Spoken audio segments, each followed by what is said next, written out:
morning, everybody. I'm Jesse Cofield, ready to bring you some serotonin on this Monday with 55 minutes of DFS and sports betting goodness, aka the sweat. And we're getting the party started in MLB with DraftKings, or rather, Nick Fryer's not here. He's supposed to be here. He is a DraftKings contributor. But we do have RotoWire's Eric Halterman. So, Eric, you're riding solo right now. We're going to break down MLB division by division, starting with the favorites in the NL West, the Dodgers. But before we get started, two big moves over the weekend. So, Trevor Story to the Red Sox, Carlos Correa to Minnesota. So, which team needed a signing more, and which guy has improved his fantasy potential? Twins win total sits at 80.5, Red Sox 85.5. I think in terms of which team needs the signing more, you could make the case it was the Red Sox just because of how strong the top of that division is. But I think it's probably the Twins. If you looked at their offseason up to this point, they were super busy, but the general consensus was, man, this doesn't quite make sense unless there's some follow-up. And, man, they got the best possible follow-up you could ask for. I think most people would have had Carlos Correa as the top free agent entering the season, certainly in terms of projected WAR. That was him in many places. So you got a team that they did trade away a star in Josh Donaldson, and doing that while also adding a good pitcher in Sonny Gray, and now Correa to sort of replace that offense that they lost in Donaldson. I think it's definitely a pretty strong net positive overall for the Twins. In terms of individual fantasy value, I like Story's move more just because Minnesota is not a great park for Correa to be going to, and while the team is improving because of Correa himself, it's not an amazing lineup. Story, on the other hand, it's obviously a big downgrade if you're looking at him compared to Coors Field, where he was last year. But if you looked at him compared to any given park where he could have signed this winter, Boston's one of the best ones out there. In terms of StatCast park factors for weighted on base average, which is sort of the best overall offense stat, Fenway actually ranks second behind Coors Field. So it's as small of a drop as Story could have gotten there, and he gets to join a deep lineup. So I think he should be quite happy with where he lands from a fantasy perspective. Oh, and I'm being told Nick Fryer has joined us. Nick is here. He's ready to talk about the two big moves over the weekend. Trevor Story to the Sox, Carlos Correa to Minnesota. So, Nick, what's your take on this? Yeah, I don't understand what the Twins exactly are trying to do here. I mean, I understand adding talent and everything, but when you're looking at where they were last year, I get you want to improve, but still, is this the best use of your money? And of course, it's a very player-friendly contract for Correa, so it's a great move on his end. Again, if you don't want to win, though. But when you look at so I think the Red Sox move is the better move here, just in terms of trying to improve, your chances at winning a title this season. And for the Red Sox too, I know that Eric kind of hit on it a little bit with Story and how it's, of course, anywhere he goes to is going to be a downgrade from Coors Field. But still, I look at Fenway Park and I look at that Green Monster and I see what it's done for a lot of guys over the course of their career when guys have kind of been going in the wrong direction. So I think Story is still going to do pretty well. When you look at his ISO too, I know Eric already hit on his WOBA, but when you look at his ISO, I know it was like 300 over his career at Coors Field. It's still at a cool 201 away from Coors Field. So you go and put him at still a hitter-friendly ballpark, a hitter-friendly division. And I like this move by the Red Sox quite a bit. All right, over to the NL West. Let's start with a little DFS. Who's going to be the DFS stud next season in this division? Tatis could be out for a bit. The Dodgers adding Freeman could be a huge boost for Turner and Betts. So, Eric, who's the guy we're going to see in your DFS lineups more often than not from the NL West? Certainly all those Dodgers benefit from the presence of each other, but they're also all going to be extremely expensive. I think they'll be in my lineups plenty when I have room for the top bats. But I think my secret go-to tech here in the NL West is always the Giants platoon guys.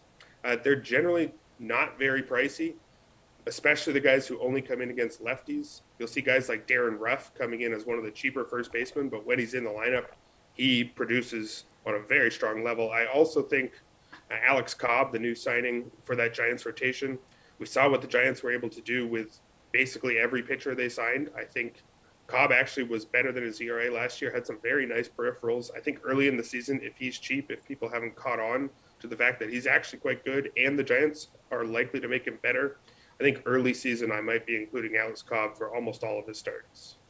Nick, who are you going to be rostering on the regular?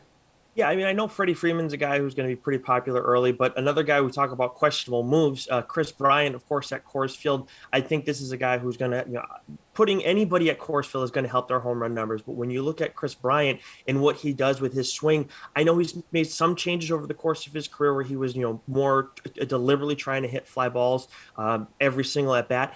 Now he can kind of go back to that a little bit at Coors Field, and that air is going to help take care of him. So I think this guy, of course, he's a stud play. I think Eric talked about the Giants quite a bit, and he makes a lot of sense what he's talking about there. But I think when you're looking at a stud guy to move away from the Dodgers, I think Kris Bryant is going to be my number one.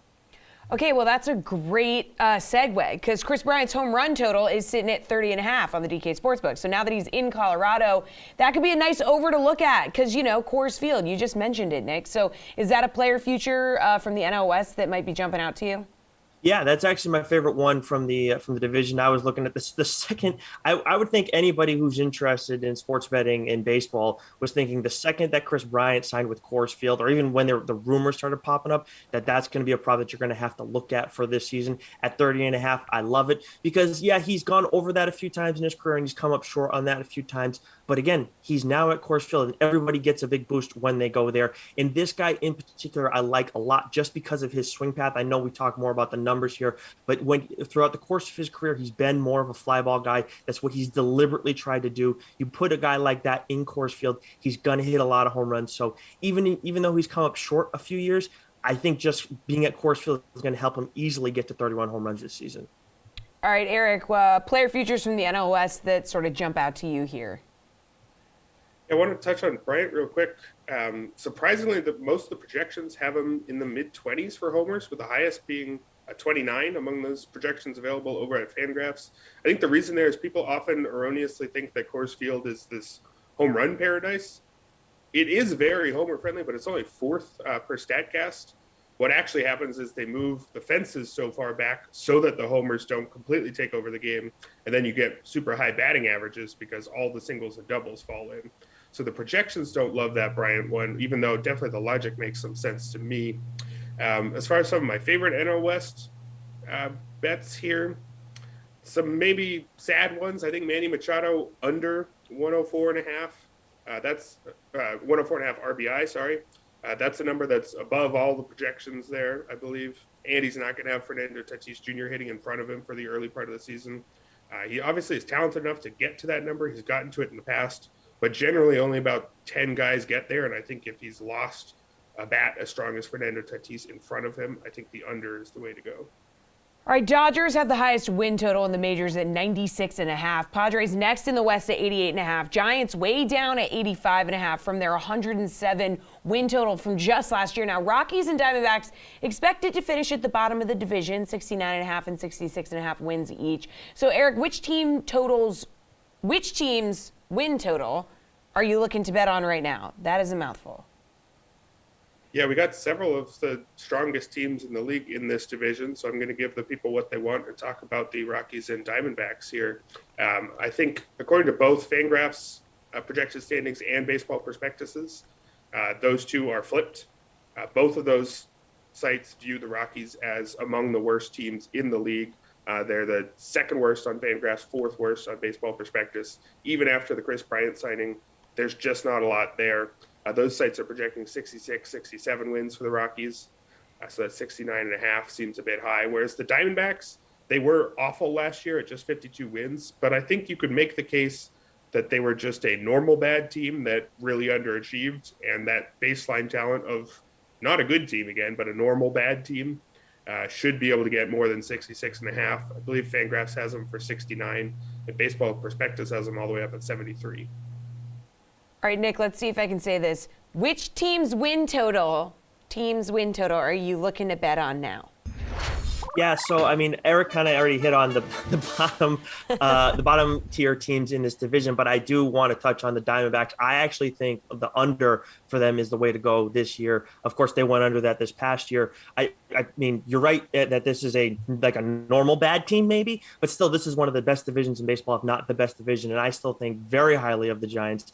I don't think that as much as their win total is at 85.5, I don't that is not my like number one when we're looking at the highest going over on win totals. I still think the Dodgers is the best one to take of those top three teams.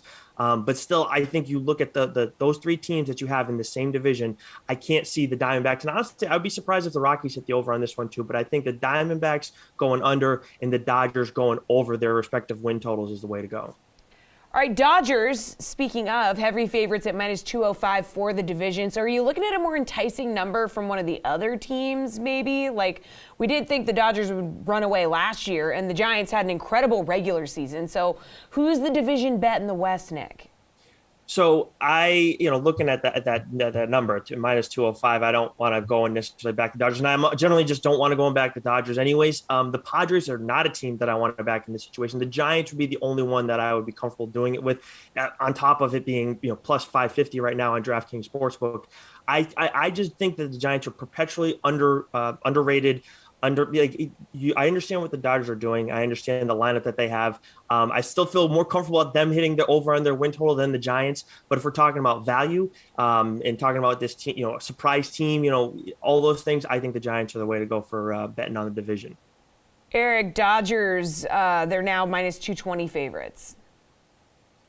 Yes, that's maybe a little bit more in line. At minus 205, I believe that's a 67% chance. Fangraphs has them at 70%. Baseball Prospectus has them all the way up at 85% to win the division. So according to those, even with those odds, the Dodgers are the right bet. We got to touch on the Giants, though, a little bit more. They have the type of roster that projections historically underrate, and that's one where the talent level is flatter from top to bottom. You see a team like the Rays does that too. And the reason projections underrate that kind of team is because individual absences and underperformances hurt less because the replacements aren't all that much worse than the guys you're losing. Whereas a team like the Dodgers, if they were to, say, lose a Betts or a Freeman early in the season, they're losing 6 wins worth of player. So even though the projections really don't like the Giants at all, we have to remember how much last year was considered an overachievement and not necessarily the actual level that we should expect them to play at every year. Even though the projections really don't like them, we're talking a 0.4% chance of winning the division, according to Baseball Prospectus. I think it's better than that. I think that Nick's play there is fine, even though the projections are going to hate it.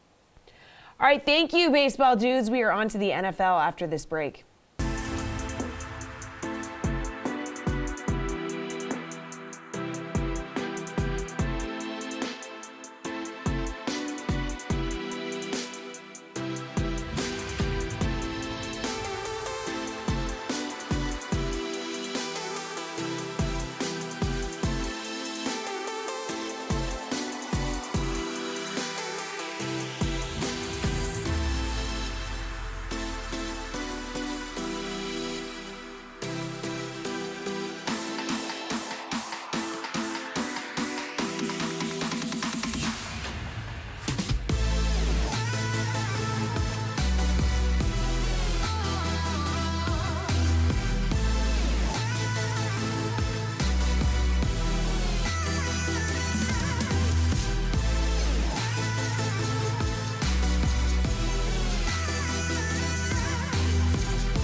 Welcome back to The Sweat, and welcome to DraftKings contributors Pierce Dietrich and Jeff Ulrich. It is Monday, so what better time for NFL hangover? We're going to react to NFL news from the weekend. And guys, it was not a quiet one. In a relatively stunning turn of events, Deshaun Watson waived his no-trade clause for the Browns. Pierce, Amari Cooper, Nick Chubb, Deshaun Watson, how's that for a fantasy trio? That's a pretty good fantasy trio. That's a pretty good offense. I mean, they've upgraded at quarterback. They've upgraded at wide receiver. This offense wasn't terrible last season when it was healthy. The line was fine. So now you've got all these upgrades. Amari Cooper was fine last season. I know his numbers were down a little bit, but that was just the product of the offense having plenty of weapons and then game scripts. Cooper will be fine. Hopefully Watson won't skip a beat. and they're going to be a pretty potent offense. I would like to see them add another wide receiver, maybe Cole Beasley or whoever they can get, because the AFC North offenses look pretty strong, and they could be in shootouts every single week. So they're going to need a little bit more firepower. Also, as you add more receivers, it's going to enable Chubb to have more running lanes. Less teams are going to be able to stack the box. So it looks really good for the Browns right now. Now, they may have kind of mortgaged their future a little bit, but they're in a position to win in 2022. Jeff, what do you think? Yeah, I mean, from a real life perspective, Browns still have a lot of young players on defense and things. I don't think the trade picks or trading the draft picks are necessarily going to hurt them that much. It's great. From a fantasy perspective, I would really watch what the Browns do the rest of the way. And I think Pierce nailed it, saying they need to add someone like a Cole Beasley. You look at what the Browns ran last year on offense. They ran a lot of 13 personnel. They had 3 tight ends on the field a ton of times. That's not really good for Deshaun Watson's fantasy prospects. This is a player who didn't do a ton of play action in Houston. He's used to 11 personnel, so 3-4 wide receiver on the field.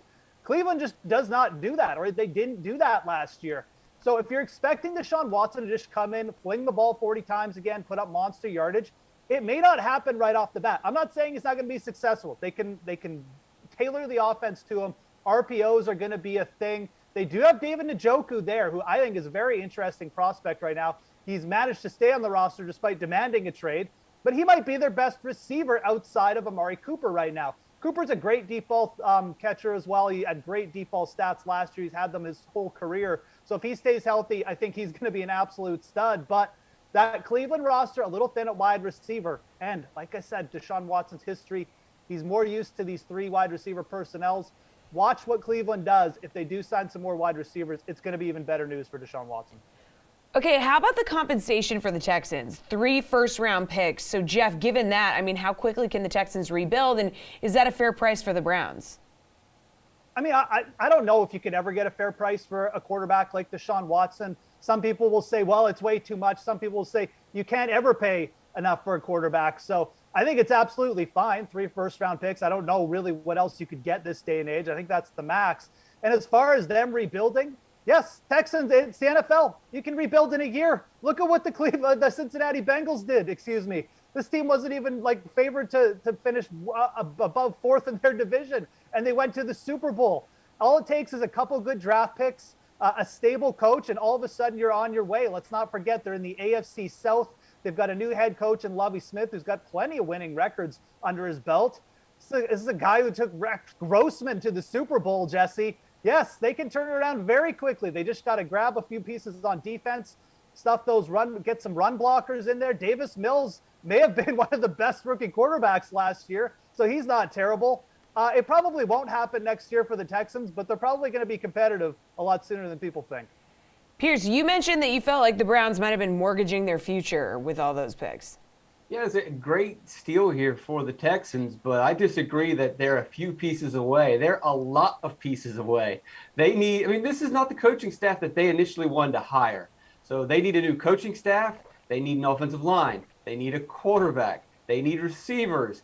They need running backs. They need defensive improvement. They've got to fix everywhere. The difference between the Bengals turning it around, they had a quarterback. They already had pretty good wide receivers and added a wide receiver. They were smart and picked up some pretty decent guys in free agency through defense, but they already had a lot of the pieces in place transitioning from the 2020 season to the 2021 season. The Texans maybe next season, 2023 I'm talking about, might be competitive, but they've got too many holes. I wouldn't blame them for taking the first round picks and then trading them for middle round picks just to start building the depth. That's how lacking this team is. Where did the Bengals get Joe Burrow and Jamar Chase?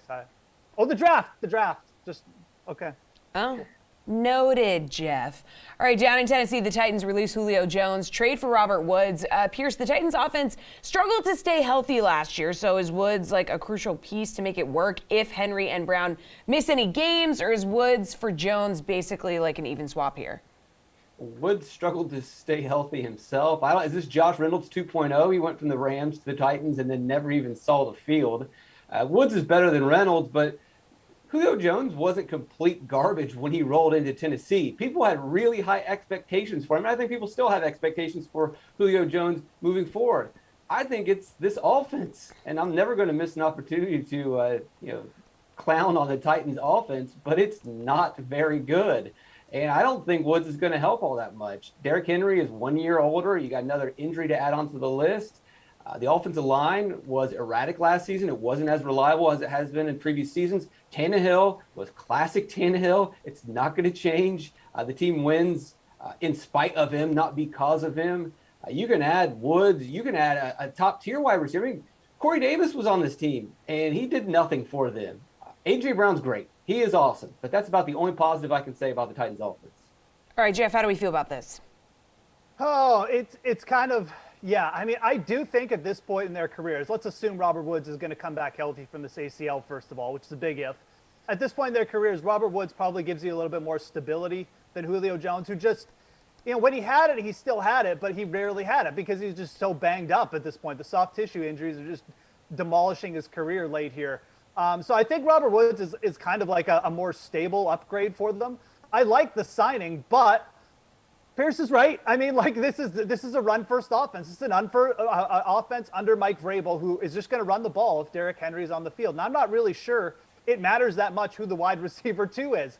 A.J. Brown is really the only wide receiver of note here because he can absolutely dominate top-end cornerbacks, and we saw him do that. He basically won the game versus San Francisco for them late in the year. I mean, that's just the type of player he is. But if he's out, is Robert Woods going to come in and dominate the same way? No. He's a good secondary option, but secondary options in this Tennessee Titans offense with Ryan Tannehill and Mike Vrabel, when Derrick Henry is healthy, they just haven't mattered that much. So I like the signing. I think it's an improvement over Julio Jones. I'm just not sure how much it's going to matter to the success of this team, which is so run-based. So. Okay, DJ Moore re-ups with Carolina. Jeff, is this the year he's going to become the wide receiver that Reed Fowler has been telling us he would be for 2 years, or does he need a quarterback? I mean, with DJ Moore, it's either you get a long touchdown or it's just nothing. I mean, the Panthers, he's not really a good red zone target. He's a nice wide receiver who gets good yards after the catch. He's a good deep ball catcher as well, but he works best in an offense where you've got a slot guy underneath, gobbling up some catches, and you're opening up space for shots with DJ Moore downfield. Carolina is just, I mean, you're going to have Cam Newton or Sam Darnold, it looks like, throwing him the ball. So this is not the year that DJ Moore turns into this all-world wide receiver. I think DJ Moore, as a comparable, is probably, an Amari Cooper-ish type player right now, and he's just running in a poor offense, unfortunately. He's got 4 touchdowns in each of his last 3 seasons. I just don't really see that changing much. You got him on a best ball roster, you can get excited when he gets those big days. But if you're targeting him a daily fantasy every day or even on a season long, you're going to have more frustrating days again than big celebration days. Sorry, Fowler. All right, Pierce, what do we think? DJ's a good receiver. He is the top tier receiver that Reed talks about, but the offense that he is surrounded by has been miserable the last several seasons. It's not necessarily the quarterback play, although Bridgewater and Darnold aren't helping out. It's the offensive line. We've been talking about this on here every day for 4 years. Carolina's offensive line is terrible. It got Ron Rivera fired. It's going to get Matt Rule fired. If they don't block, then the quarterbacks end up making poor passes, and it just doesn't help DJ out. Imagine what Christian McCaffrey could be doing if he actually had an offensive line. When we look at Carolina's offensive line, and the only thing that we can say is, hey, one of those guys gets paid in Bitcoin. That's usually a bad sign. That's a red flag that, hey, is that the only positive we can say about the Panthers line is Bitcoin? They got to fix that. If they do, then yeah, DJ can have a big season. Bitcoin is the buzzword. All right, good stuff. Thank you, guys. Quick break here before we talk hockey with Paul Bruno.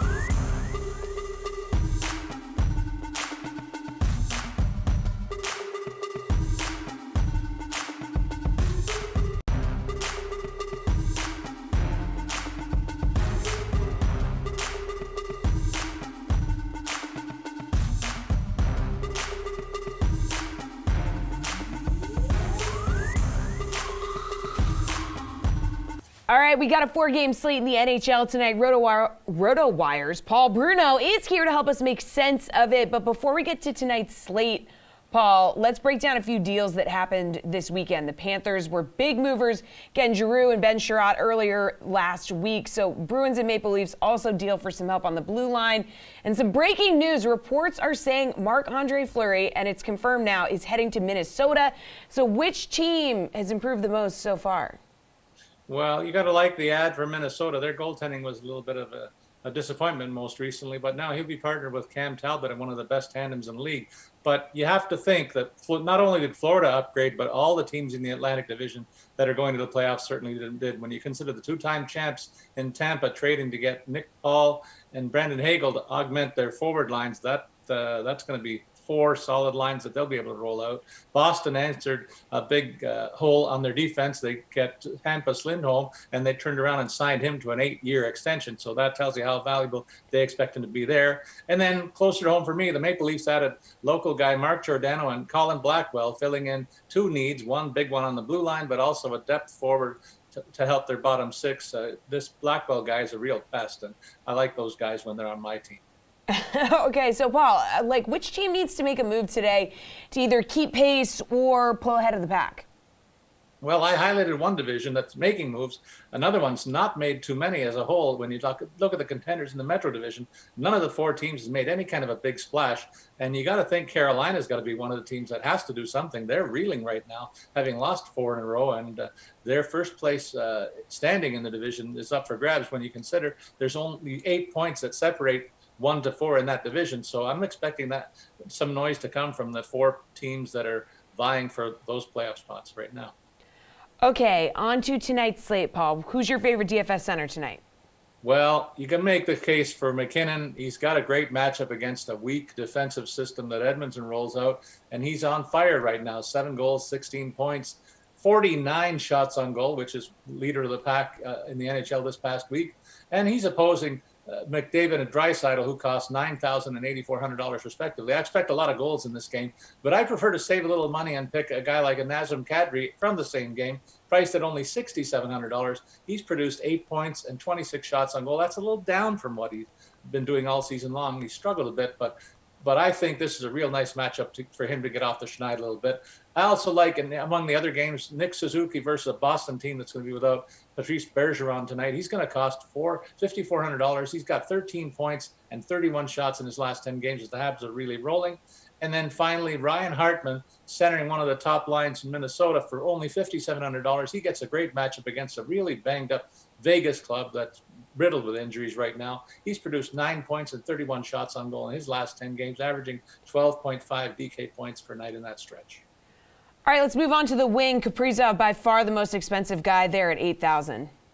Yeah, I'm going to save a little bit of money and take a look at some guys that are red hot right now. You consider David Pasternak. I think I've talked about him in each of the last few times that the Bruins have played, but he's continuing his heater with 10 points in his last 10 games and pouring 46 shots on goal. Certainly boosts his DraftKings points on a nightly basis, costing $7,300 against the rivals from Montreal. In the same game, you can get Cole Caulfield, who's just lighting it up like crazy, still only costing $5,000. He's got 12 points in his last 10 games, 32 shots on goal as well, and he's been a featured player in the Habs' recent resurgence. And I got an eye full of Philip Forsberg, the hottest scoring winger on the board right now for Nashville. They got a great matchup against Anaheim, a club that's leaking goals against and also trading away their best defenseman, as I mentioned earlier. For his part, Forsberg, 7 goals, 14 points, 35 shots on goal in his last 10 starts. He'll cost only $6,900. All right, how about your favorite value play tonight, Paul?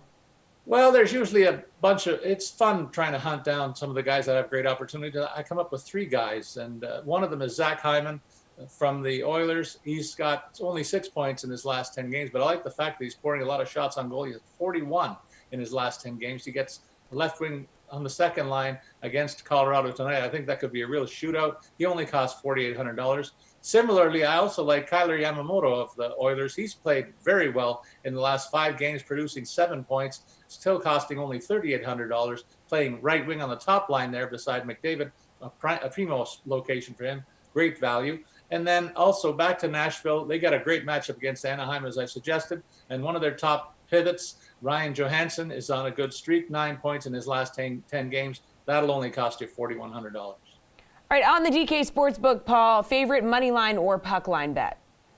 Well, I take a look and I see Montreal at Boston plus 190 on the money line in a rivalry game. The Canadians play very well against the Bees, and the Bruins are going to be without Bergeron, so I like them as an underdog pick there. The Ducks have lost 6 in a row and are selling off pieces at the deadline, while Nashville is playing well and battling for a playoff spot in their matchup. I take the Preds in Anaheim minus 1.5 on the puck line to collect on the 150 payout. All right, good stuff, Paul. Appreciate the time as always. We're talking NBA next. Stay tuned.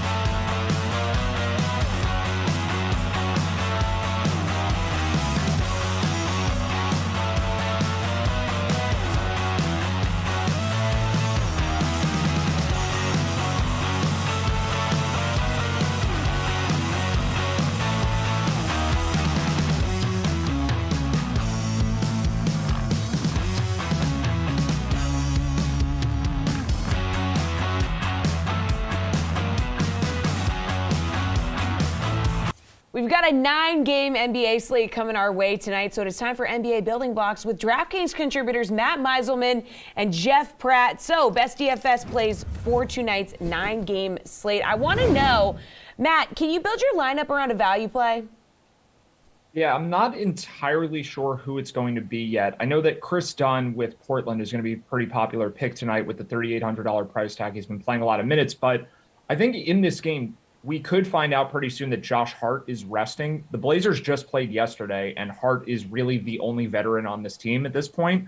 So that could open up a lot for some guys who don't usually get big minutes. So while Dunn is the focal point for a lot of people building lineups today, I think someone like Ben McLemore at 3,600 could wind up starting in Josh Hart's place. And if that happens, I think 30-plus minutes is a reasonable expectation. So this is kind of one of those I don't know slates. And on the other side of this game, the Pistons have a bunch of questionable players too. So I think the simple answer is yes, there will be plenty of value plays in this game somewhere. I'm not quite sure who they're going to be yet, but I think McLemore is a pretty good candidate for one. All right, Jeff, a lot of question marks right now, but do you think you can build around a value play here?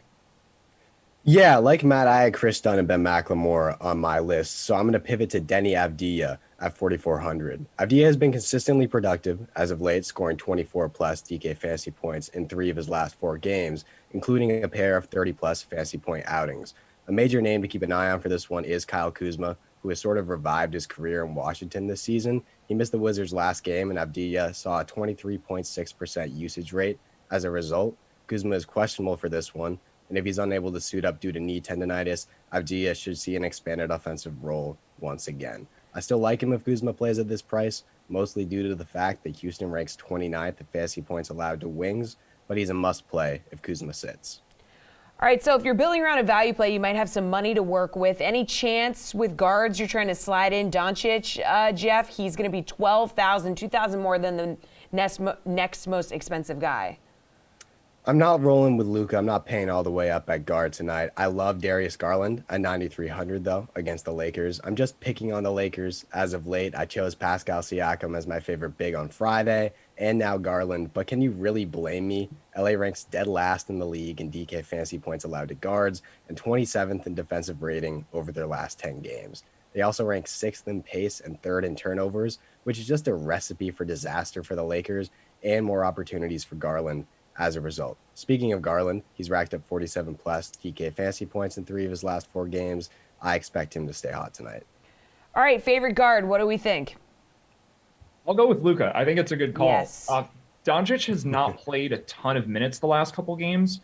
They lost to Philly in sort of a blowout. I think Luka lost a couple minutes at the end of that game. And then the Mavericks were blown out by the Hornets the next game after that. Luka didn't even reach 30 minutes. So I think seeing the recent game log, people might be a little scared to pay up all the way to $12,000. But like I was saying before, if we get a ton of really cheap players on this slate, it becomes a lot easier to fit in Luka. I think Garland is a really good points per dollar play at the high end, but I think a lot of people will be on him. And then Cade Cunningham to a lesser extent. So I think paying up all the way to Luka might actually be fairly contrarian tonight.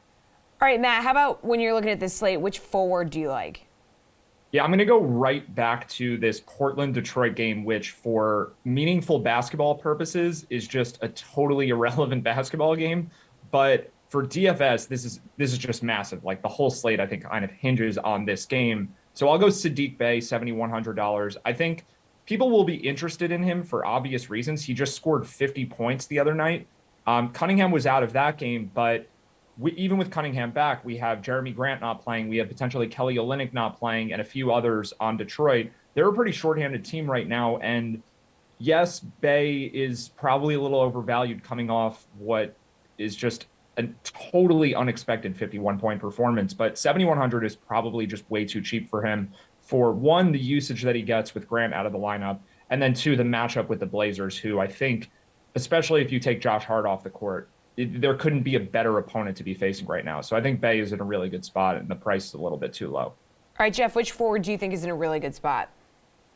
I didn't go with Luka at guard because LeBron James is the one guy I absolutely can justify paying all the way up for at 11.6K tonight. The Lakers are in the midst of a brutal season, but they're still hanging on to a play-in spot, and LeBron is going to do his best to keep them there. He scored 60-plus fantasy points in back-to-back games and is listed questionable tonight with left knee soreness, but that's pretty much a formality at this point. The Lakers typically throw him on the injury report, and he almost always suits up.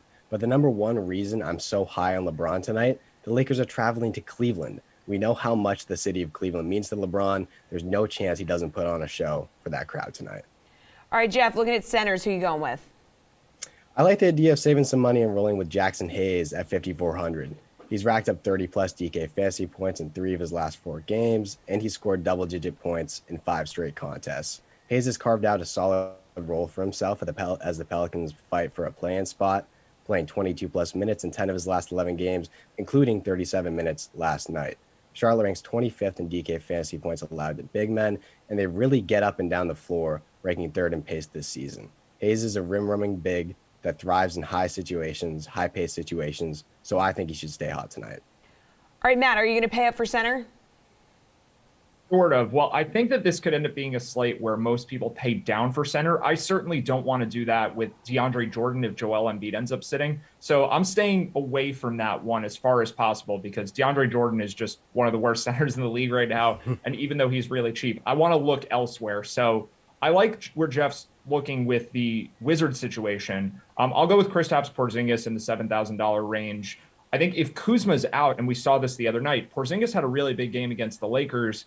The minutes won't necessarily be any higher because I think the Wizards are a little bit worried about Porzingis' health. They want to save him for next year. The playoffs are a bit of a long shot right now, but the usage without Kuzma, who just loves to shoot the ball and just has the ball in his hands most of the game, the usage has to go up if Kuzma's not there. So really good spot against the Rockets either way, but if you take Kuzma out of there, I think KP does a lot for fantasy purposes tonight.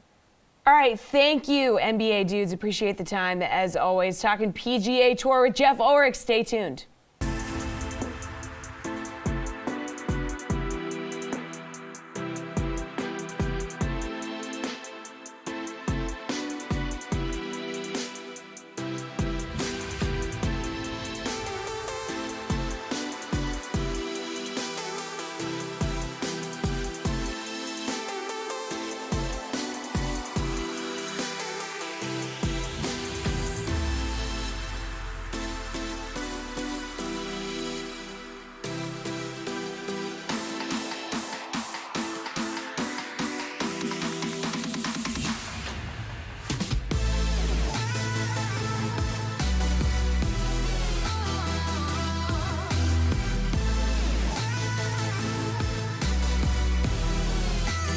Introducing our PGA panel, which is just DraftKings contributor Jeff Ulrich. And by just, I mean, it's not just Jeff Ulrich, it is the Jeff Ulrich. So, Jeff, you're here for PGA Chaser Fade. So, golfers, you're chasing and fading for this week's WGC Dell Technologies event in Austin, Texas. Now, like, we don't have a ton of information right now. It's a bracket format, so maybe just like give us a rundown on strategy for betting in DFS with WGC events.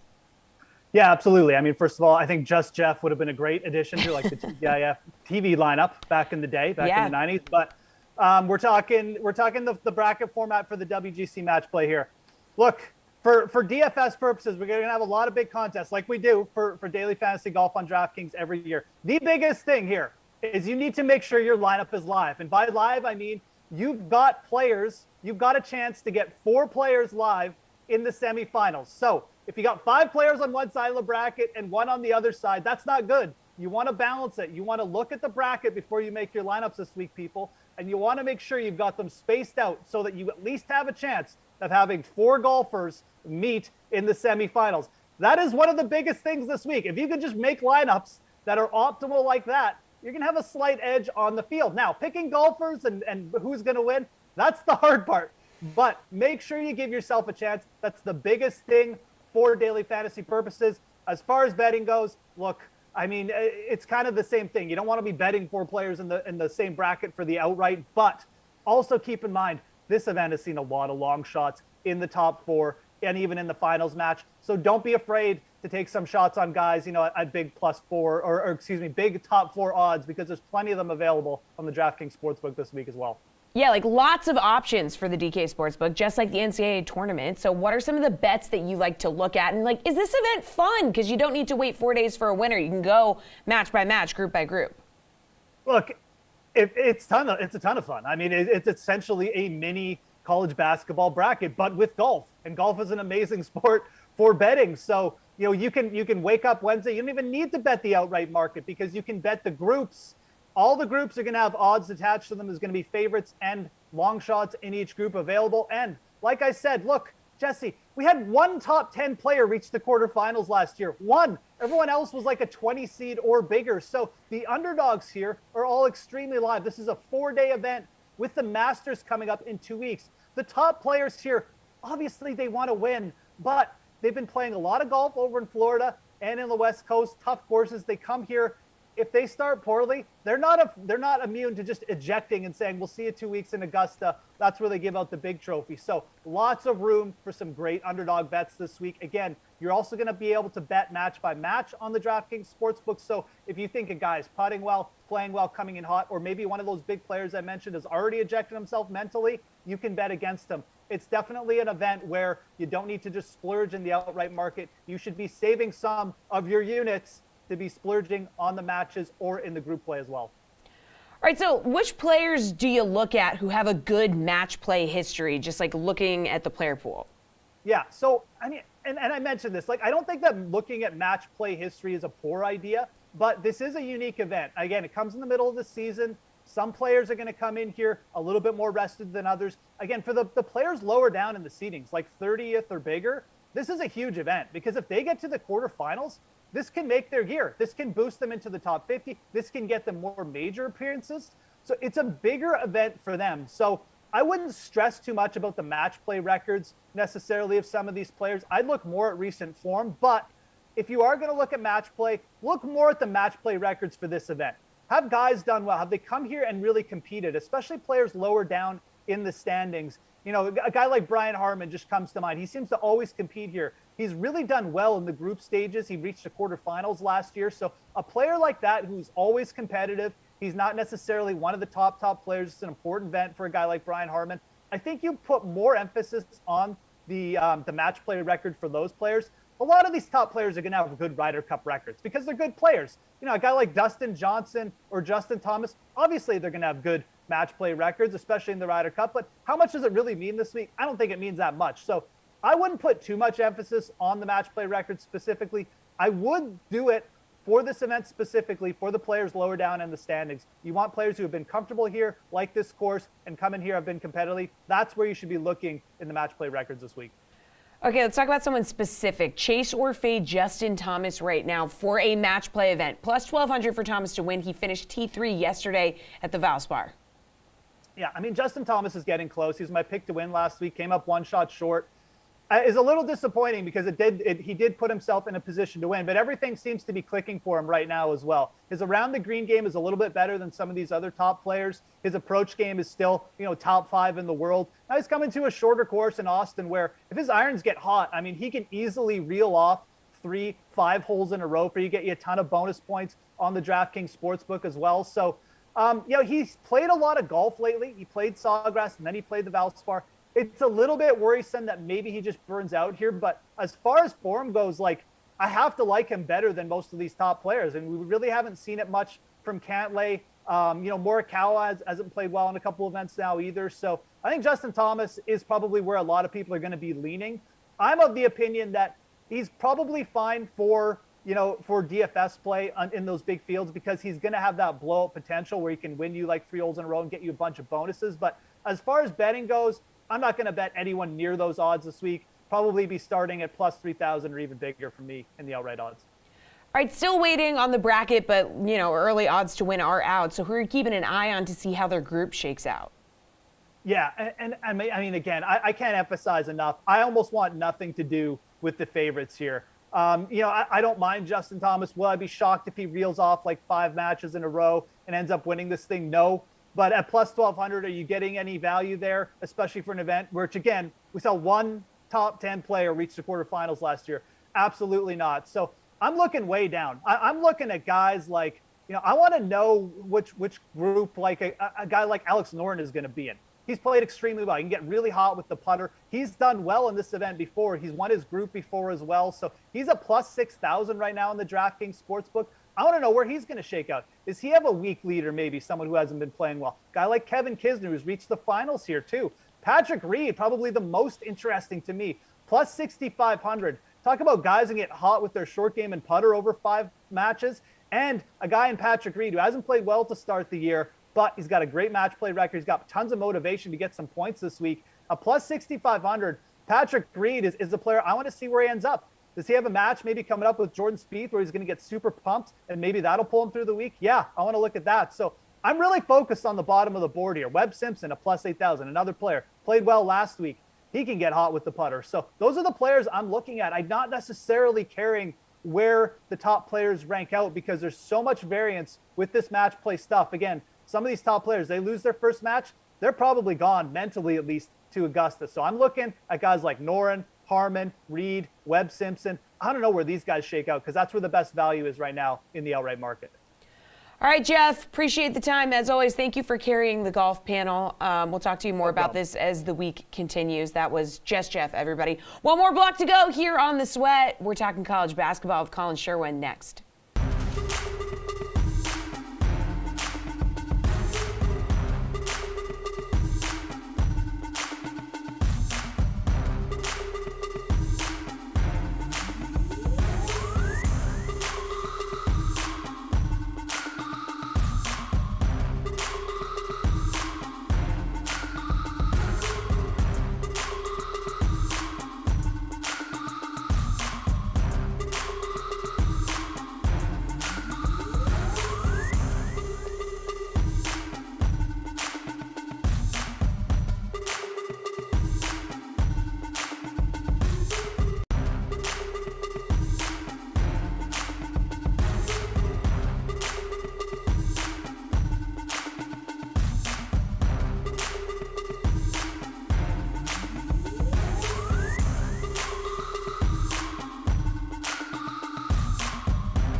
right, everybody, that's actually a show. We're just going to end it right here. But Madden starts at noon. It's the Ravens at the Lions. The slate is going to be on at 5 p.m. We're going to have the latest on the PGA. We're going to talk NFL, NHL. It's going to be Brendan Glasheen and Jeff Ulrich. So make sure you tune in for that. And I will be right back here tomorrow morning at 11 a.m. See you then.